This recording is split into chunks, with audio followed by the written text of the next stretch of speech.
Goed, 3.2. Jy word voorsien van inligting rakende Osborn Bedrywighede, 'n onderneming wat skoonmaakmiddels en skoonmaakprodukte aan die publiek verskaf.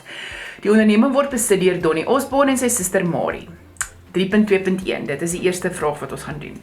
Voltooi die debiteerde invorderingsskedule vir die tydperk 1 Mei tot 30 Junie. Nou, ek weet nie hoe voel julle oor die debiteerde invorderingskedule nie. So debiteerde invorderingskedule gaan ons mos nou kyk. Hoe gaan ons geld ontvang van ons debiteerde in die volgende paar maande, nê?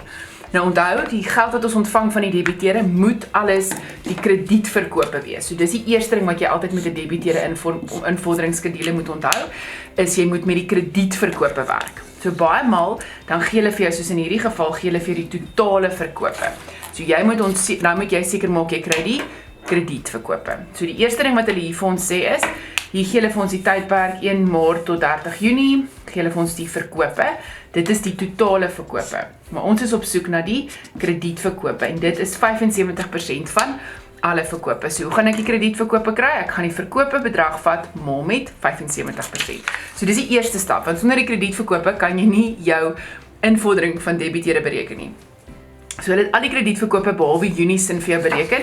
So Junie sin gaan wees 8 miljoen maal met 75% en dit gaan vir jou gee 6 miljoen rand. So daar is die heel eerste punt wat jy gaan kry. Baie eenvoudige sommetjie. Nou het jy al die kredietverkope. Nou moet jy kyk, in die verlede was daar 'n tendens van hoe sekere debiteerde geld vir jou betaal het. So dan begroot ons op grond daarvan. So dis nie te sê dat dit presies so gaan wees nie, maar ons begroot volgens dit, nê.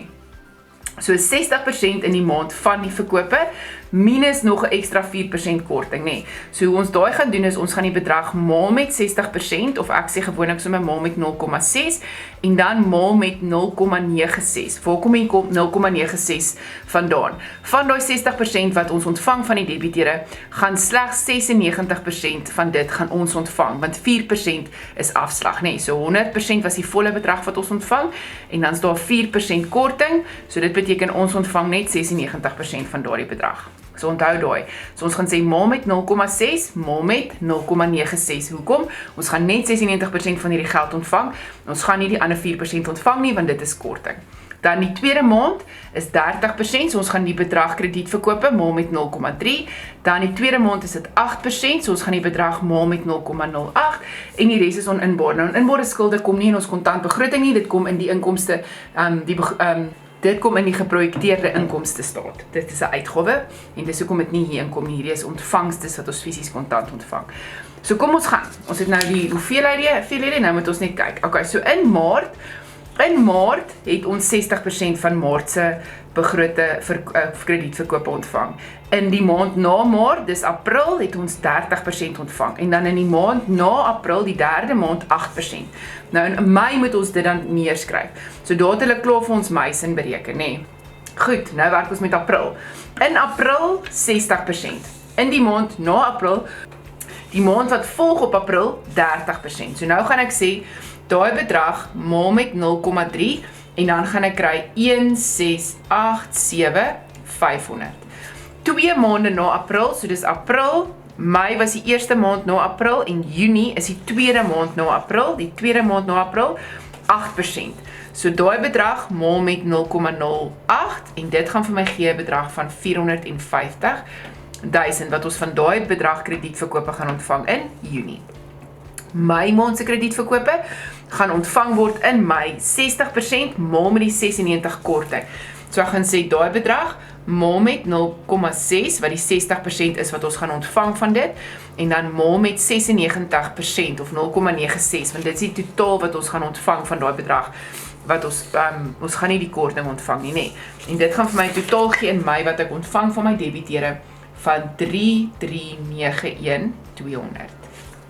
Okay, so verstaan julle, ons gaan eers sê die 5,887,500 maal met 60% en dan gaan ons kry die bedrag wat ons gaan ontvang van die debiteure daai maand. So 5,887,500 maal met 60% en dit gee vir my dan 3,532,500. So dit is wat ons gaan ontvang van debiteure, maar ons gaan nie daai volle bedrag ontvang nie, Want ons gaan slegs 96% van daai bedrag ontvang, want 4% is korting.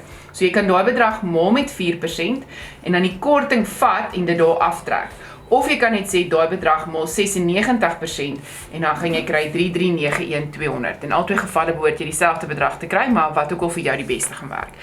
En dan in die tweede maand, so Mei maand, in Mei ontvang ons 60%, die maand na Mei 30%, so ons gaan daai bedrag maal met 30, dan kry ons 1766250. En dan in Junie het hulle klaar dit vir ons uitgewerk. So nou moet ek al Mei se ontvangste bymekaar tel. Onthou hierdie stappie, né, want jy kry punte hiervoor. So dit is 5492700 en in hierdie geval is dit 5672250. Dit is wat ek ontvang van my debiteure in Junie. En dit is so eenvoudig wat die debiteure invorderingsskedule is. Onthou om die totale verkope te vat en dan die kredietverkope te kry waarmee ek gaan werk om die debiteure invorderingskedule te bereken. Dis die maklikste of die belangrikste punt. Omdat die ander een wat julle gewoonlik mee sukkel is om die korting te onthou. Maar dit is die basiese goeders en dan onthou inbare skulde kom nie in die begroting nie.